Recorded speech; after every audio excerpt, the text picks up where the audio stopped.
Hello बच्चों, क्या हाल चाल। आज एक बहुत इंपॉर्टेंट टॉपिक के साथ हम लोग हाजिर हैं। हमारा टॉपिक है numerical data. Class 12th class का पूरा न्यूमेरिकल डाटा हम लोग कवर करेंगे नीट 2026 के पॉइंट ऑफ व्यू से। एक बहुत इंपॉर्टेंट डाटा है। न्यूमेरिकल डाटा से मेरा मतलब ये है, जैसे पोलन ग्रेन का साइज पूछेगा वो कितना होता है, फैलोपियन ट्यूब का साइज कितना होता है, ये न्यूमेरिकल डाटा है। या मेंडल का एक्सपेरिमेंट किस ईयर में आया था, कितने ईयर के लिए आया था। तो टोटल न्यूमेरिकल डाटा की हम बात करेंगे। लगभग 140 या 150 स्लाइड के पूरे टोटल नंबर हैं। तो न्यूमेरिकल डाटा क्लास 12th का ही है बस आज हमारे पास। तो एक दिन 11th क्लास का ही सारा न्यूमेरिकल डाटा ले आएंगे नीट 2026 के पॉइंट ऑफ व्यू से। बहुत इंपॉर्टेंट है। तो शुरुआत करते हैं। पहली स्लाइड हमारी शुरुआत है। जैसे इस डाटा की मैं बात कर रहा हूं, मेरे पास है डायमीटर ऑफ पोलन ग्रेन। तो मेरे पास पोलन ग्रेन है, तो ये डायमीटर जो है पोलन ग्रेन की वो 25 to 50 माइक्रोमीटर होती है। ठीक है, इसे बोलते हूं मैं न्यूमेरिकल डाटा।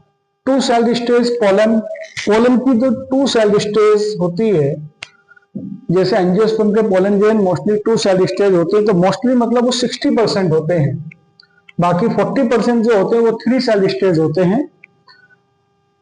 कुछ पोलन अपनी वायबिलिटी को लूज कर देते हैं 30 मिनट में, जैसे वीट का, राइस और वीट। ऐसे पोलन ग्रेन जो अपनी वायबिलिटी 30 मिनट में लूज कर देते हैं वो वीट और राइस के पोलन ग्रेन होते हैं। लिक्विड नाइट्रोजन में जो पोलन ग्रेन स्टोर किए जाते हैं, उस टेम्परेचर का जो मेजरमेंट है वो है -196 डिग्री सेल्सियस। ठीक है। शुगर सॉल्यूशन पोलन ट्यूब में कितने यूज करते हैं? 10%। सबसे बड़ा टॉलेस्ट फ्लावर कौन सा है? उसे अमोर्फोफिलस का बोलते हैं, जिसकी हाइट 6 फीट होती है। ठीक है। मैच्योर सीड में मॉइस्चर कितना होता है? अपने बॉडी वेट का 10 to 15%। वैसे हमने बायोमास जो होता है टोटल बॉडी वेट का, ड्राई वेट जो होता है वो 10% ही होता है। तो moisture by mass mature seed में 10 to 15%। ठीक है। नेक्स्ट, कुछ वायबिलिटी होती है सीड की, जैसे ल्यूपिनस अरेक्टिकस, ये 10,000 साल से है। डेट फोनिक डक्टाइलिफेरा, खजूर बोलते हैं इसे, 2000 साल से है। टेस्टिकुलर लोब्यूल्स, ये अब ह्यूमन रिप्रोडक्शन शुरू हुआ है। ईच सेमिनिफेरस में 250 टेस्टिकुलर लोब्यूल्स होते हैं। ईच ब्रेस्ट में 15 से 20 मेमोरी लोब होते हैं। ईच ब्रेस्ट की बात चल रही है। दो की बात करेंगे 30 to 40। एक बार में सीमन कितना एजेकुलेट होता है? 200 to 300 मिलियन। ठीक है। टेस्टिस का साइज 4 to 5 सेंटीमीटर होता है लेंथ में। ओवेरी की लेंथ 2 to 4 सेंटीमीटर। ओविडक्ट की लेंथ 10 to 12 सेंटीमीटर। ठीक है। एक एक करके लिखते रहेंगे, सारी चीजें नोट कर लेंगे। लगभग 140 पे लास्ट हो जाएगा। जो नॉर्मल शेप और साइज का जो स्पर्म आता है वो टोटल 60% आते हैं टोटल के नॉर्मल साइज की। उनकी मोटिलिटी विगोरस होती है। जो बच्चे कुछ वो कौन है? 40%, जिनकी मोटिलिटी विगोरस होती है। फैलोपियन ट्यूब की बात करूं मैं साइज की, तो 10 to 12 सेंटीमीटर। देखो तीन बातें मेरे पास हो जाती हैं, टेस्टिस और फैलोपियन ट्यूब और ओविडक्ट। प्राइमरी फॉलिकल में कितनी ओवरी बसती हैं? 60,000 से 80,000 तक। मीनोपॉज कहां आती है? 50 साल की एज में। ठीक है। मीनाज और मीनोपॉज दो स्टेज होती हैं। जो लास्ट होता है उसे बोलते हैं मीनोपॉज। इसको हम एक तरीके से स्क्रीनशॉट ले लेंगे, फिर आगे बढ़ते हैं। नेक्स्ट स्लाइड है बच्चों, बहुत इंपॉर्टेंट है। जब ब्लास्टोमर 8 से 16 होते हैं तो उसे बोलते हैं modular stage. Menstrual cycle repeat होती है 28 to 29 डेज में रिपीट होती है। ठीक है। फैमिली प्लानिंग प्रोग्राम 1951, ये ह्यूमन हेल्थ का है, बहुत इंपॉर्टेंट क्वेश्चन है।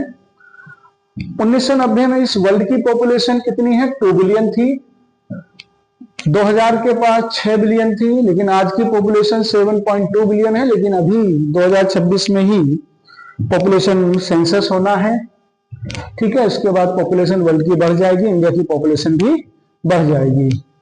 नेक्स्ट स्लाइड है हमारी। एक्सपेक्टेड ओव्यूलेशन किस दिन पर होता है? 10 से 17 दिन पर, 10 to 17 डेज।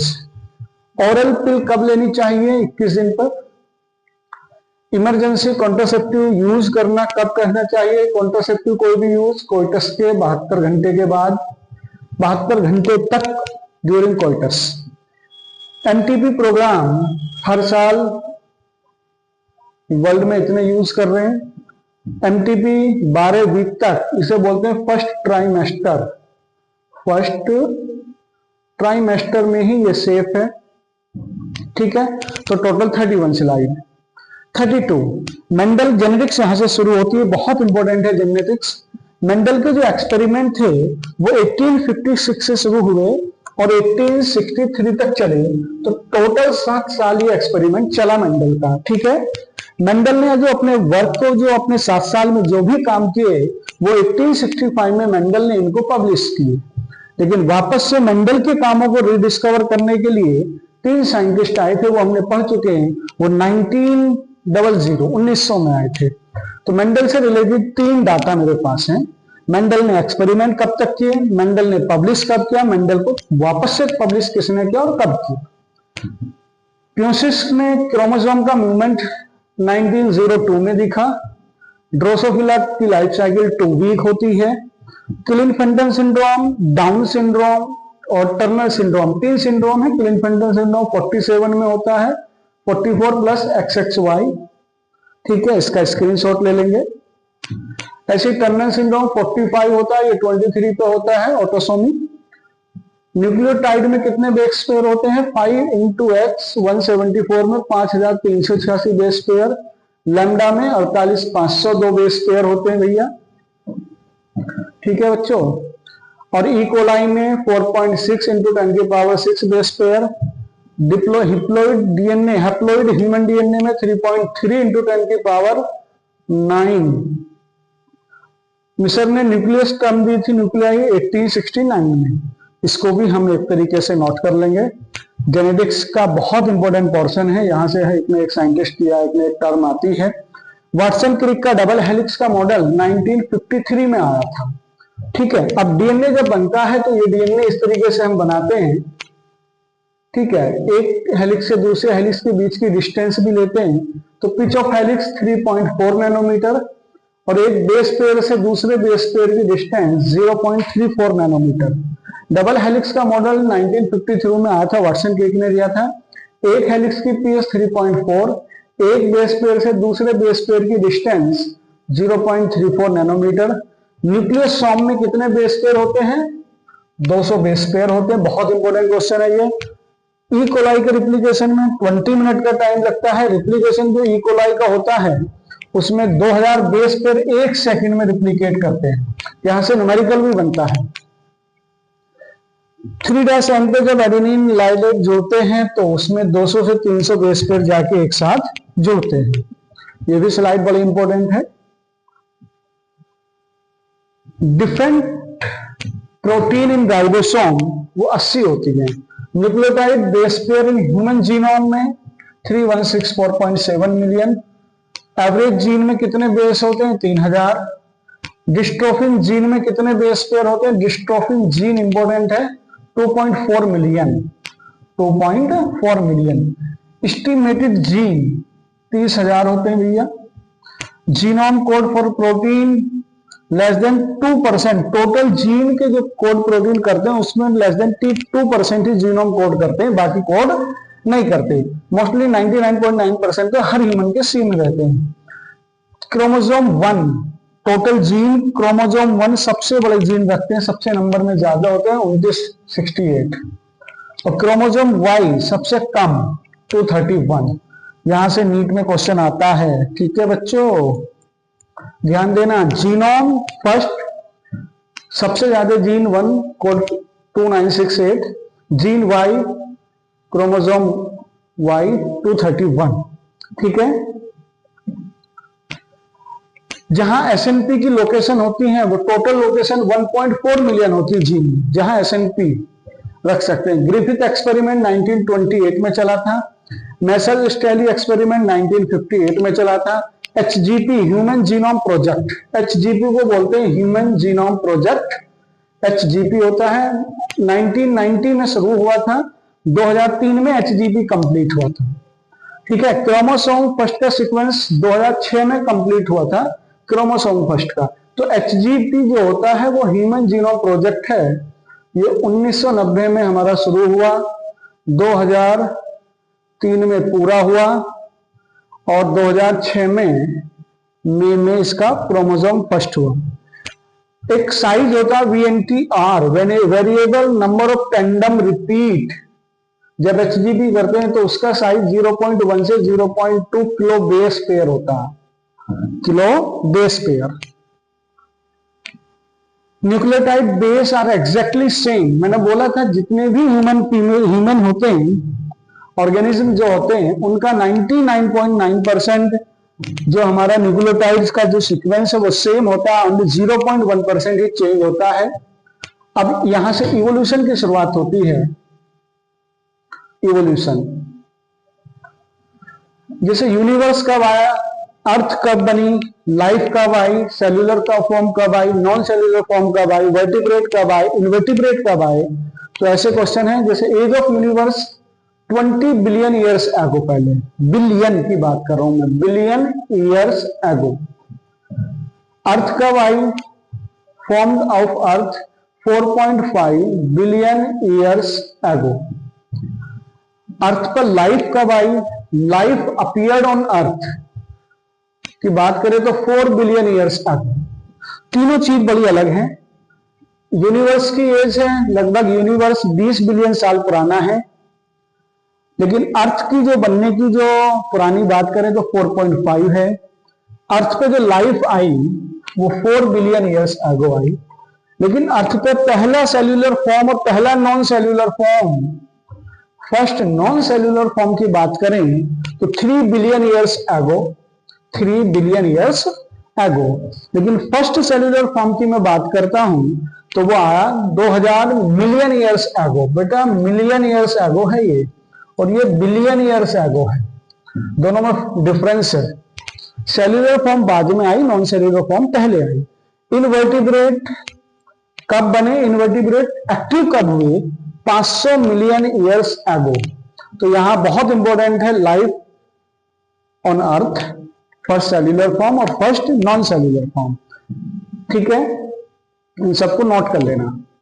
जोलेस फिश, ऐसी फिश जिसके पास जो नहीं था, 350 मिलियन ईयर्स एगो। सब एनसीईआरटी में लिखा हुआ एक एक डाटा, बस मैंने उस सबको एक जगह लिख दिया। ठीक है, सीवीड ये भी लिखा हुआ है, और कुछ प्लांट आ गए थे 320 मिलियन ईयर्स एगो। अब बिलियन खत्म हुआ, मिलियन का जमाना आया। तो जोलेस फिश आई थी 350 मिलियन साल पहले, माया बोलते हैं।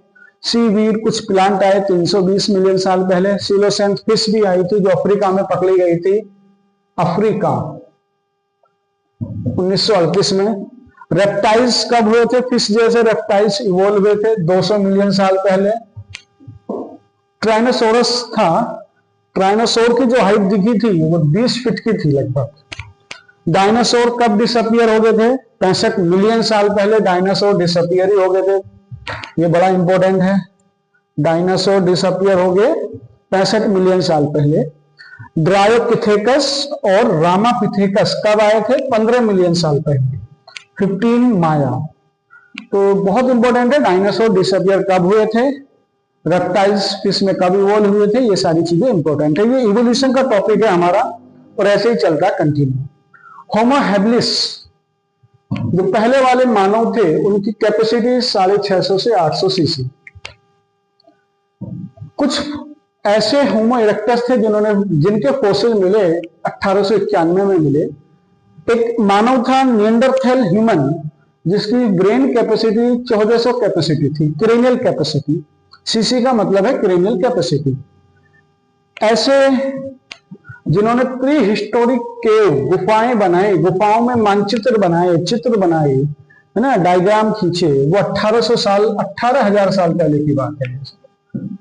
पहले बिलियन चला, फिर मिलियन, अब ईयर्स में आ गए हम। एग्रीकल्चर और ह्यूमन का सेटलमेंट पिछले 10,000 साल से यही चलता आ रहा, खेती और ह्यूमन सेटलमेंट। मिलर एक्सपेरिमेंट आ गया 1953 में। जिस एक्सपेरिमेंट को वो कर रहा था उसका टेम्परेचर ले रहा था वो 8,000 डिग्री सेल्सियस। ठीक है, वहां बहुत सारी गैस भी मिल रही थी, ये भी बड़ा इंपॉर्टेंट है। Special creation theory father Swaraj ने दी थी 4,000 साल पहले। पहला मौत इंग्लैंड में 1850 में, सेकंड मौत 1920 में आया था। ठीक है, कॉमन कोल्ड का, अब यहां से ह्यूमन हेल्थ एंड डिजीज वाला चैप्टर शुरू हो गया, ह्यूमन हेल्थ एंड डिजीज। ठीक है, कॉमन कोल्ड का पीरियड लगभग, जिसे भी कोल्ड हो जाता वो 3 से 7 दिन तक रहता ही रहता। मलेरिया का फीवर 3 से 4 दिन तक, आज कम कल ज्यादा होता है, चलता रहता अपट्रेंड। माल्ट, ये नीट में आया हुआ क्वेश्चन है भैया, नीट में आया हुआ क्वेश्चन है, इंपॉर्टेंट क्वेश्चन है। माल्ट में लिम्फोइड टिश्यू है माल्ट, इसमें टोटल 50% होता है। एड्स का 5 से 10 साल तक का इंक्यूबेशन पीरियड है, मिनिमम 5 साल के बाद ही पता लगता है कि एड्स भी हुआ है। ठीक है, बहुत घातक बीमारी है AIDS. Person killed by AIDS, पिछले 25 सालों की बात करूं तो एड्स से लगभग 25 मिलियन से ज्यादा लोग मर चुके हैं वर्ल्ड में। रिकॉम्बिनेंट टोटल इंडिया में 1983 में आया, 1983 में टोटल 30 रिकॉम्बिनेंट है इंडिया में। इंसुलिन ई लिली 1990 में बना था। ट्रांसजेनिक एनिमल जो पहला था वो माइस था, लगभग 95% इसी पे काम हुआ है हमारा। और पहला ट्रांसजेनिक काउ जिसका नाम है रोजी काउ, कौन सी काउ, रोजी काउ, 1997 में।